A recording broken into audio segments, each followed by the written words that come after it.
You can't have this much fun at church. No, Knock it off. It is not appropriate.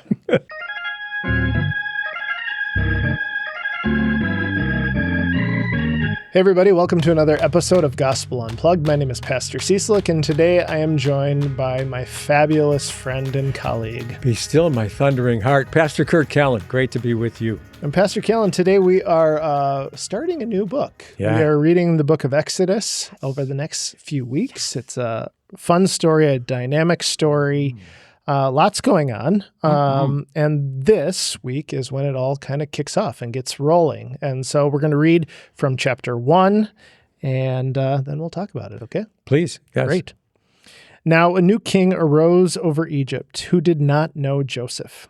He said to his people, "Look, the Israelite people are more numerous and more powerful than we. Come, let us deal shrewdly with them, or they will increase, and in the event of war, join our enemies and fight against us and escape from the land." Therefore, they set taskmasters over them to oppress them with forced labor. They built cities, Pithom and Ramses, for Pharaoh. But the more they were oppressed, the more they multiplied and spread, so that the Egyptians came to dread the Israelites. The Egyptians became ruthless in imposing tasks on the Israelites and made their lives bitter with hard service in mortar and brick and in every kind of field labor. They were ruthless in all the tasks that they imposed on them.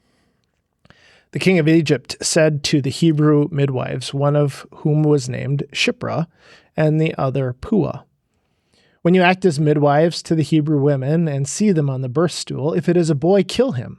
But if it is a girl, she shall live." But the midwives feared God, and they did not do as the king of Egypt commanded them, but they let the boys live. So the king of Egypt summoned the midwives and said to them, "Why have you done this and allowed the boys to live?" The midwives said to Pharaoh, "Because the Hebrew women are not like the Egyptian women, for they are vigorous and give birth before a midwife comes to them." So God dealt well with the midwives, and the people multiplied and became very strong. And because the midwives feared God, he gave them families. Then Pharaoh commanded all his people, "Every boy that is born to the Hebrews you shall throw into the Nile, but you shall let every girl live." Ooh. Ouch. Yeah. Whoa. So this is, the beginning of the story that we will come to know as the Exodus, a story of liberation, of freeing God's people from slavery. But maybe it's worth remembering just for a moment how the people got here. If you'll remember the story of Joseph and the amazing Technicolor Dreamcoat and all of that kind of fun stuff. Joseph is one of 12 brothers, gets sold into slavery, winds up in Egypt, rises in prominence, blah, blah, blah. Famine, brothers, dad are struggling, come to Egypt. And they make their homes there. They thrive.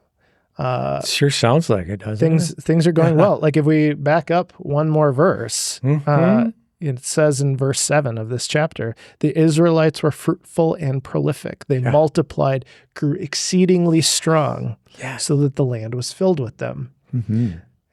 All of those words like be fruitful, multiply, grow, like all of these are evoking, I think, some of the commands that God gave all of creation at the beginning in Genesis, be fruitful and multiply. The Israelite people are living out to their calling, embodying what God called them to be about. And things are going well. Until what? Someone forgets. And it's beautiful for me that before this chapter, at the beginning of this chapter, it lists people's names. This person, this person, this person. And then it says a new Pharaoh, no name for the Pharaoh. I love that because the Pharaoh, obviously he's a bad guy. I mean, come on. We don't want to remember this guy's name. Let's not even mention it because of what he eventually does to the Israelite people. I mean, it's just, And then so I wonder when I read this, how am I at remembering things? Sure. Do you ever walk into a room and wonder why you're in there? Yes. Yes. So it's that sense of what am I forgetting? One of the reasons I love coming to church is because it reminds me that we are children of God. Oh, that's right. Because I behave in a manner, sometimes it doesn't reflect that. So I need that forgiveness, that love, that sense of, and then I get to see the other people. Couple of things that jumped out at me in this one that I didn't really notice before or didn't pay attention to is how much fear and anger this no-named Pharaoh must have had. Mm-hmm. And then looking at what is it about when I get afraid, does it go to anger or what is that all about? And then the other one is I love the midwives. Yeah. Sifra and Pua, they got names. Mm-hmm. Pharaoh doesn't have a name. No. And these women, there's a phrase in there I want you to unpack for us, right? Twice it's named, they feared God. Mm-hmm. What is that, like Casper the Friendly Ghost fear? Oh, or what is that? I think it's this sense of putting your trust in God, knowing that you are in a relationship with God, and that to live into that relationship means there's a certain sense of awe or respect or a recognition that you are beholden to somebody else. Oh, I like that. And is it fair to say in this story, Pharaoh didn't have that? No. He was God? He likes to play God? Sure. None of us can relate to that, can we? We never like to play God ourselves. Just be reasonable, do it my way. All that kind of stuff. Yes. Yeah, it's there's a lot going on there. It's rich stuff. It's I think it's interesting that there's an unnamed Pharaoh, yes, like you said, and that this doesn't immediately situate it in any one particular time. Oh yeah. Right. So that there are some elements to this story that we can see play out throughout history, throughout the story of God's people, where God's people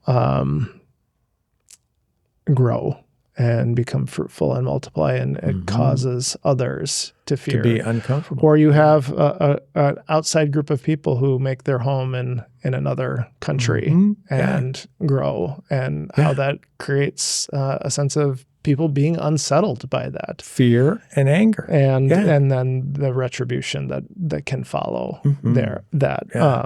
So I think this is a way in which the story of God's people is played out throughout history. And I love how these two women, getting back to these two named people, are named and the courage they had, right? Here comes this evil dude. I want you to murder all the baby boys. Yeah. I mean, murdering children is never a good idea. Never. That's a sign of evil. And then these two women lie to Pharaoh, right? What kind of courage? Well, they tell a good story. It's a little white lie, right? Yeah. Yeah, they lie. And to have the courage to do that, to say, I got something better going on here, sir. I'm not going to do that. The moral courage that they have. It's like, oh. And where does that come from? Well, as you said, out of respect and awe of a belief in something greater than yourself called God. Yeah. I think that there's something else too, that when we become consumed by fear, we do the things that are silly and foolish and dumb. I mean, dumb like things. The Pharaoh seems so concerned that he's going to lose these people. Yeah. Who are his labor force. Yeah. And then proceeds to start to kill them. Yep. Like it's more than killing. It's murder. Yes. Which is one of the big 10, which we get in this book too. Correct. Yeah. But fear, anger, all of those things can blind us to what it is that we're really about or after. And where do we see ourselves in this story? Many places. All right, Pastor, do you have any questions for folks to consider before Sunday? What do we do with our fear and our anger? How do we deal with that when it comes? And the other one might be, do you have people in your life who are courageous, who've done have done and continue to do marvelous things? Like Siphrah and Pua, two great, wonderful, amazing, brave women. Just a couple things to think about.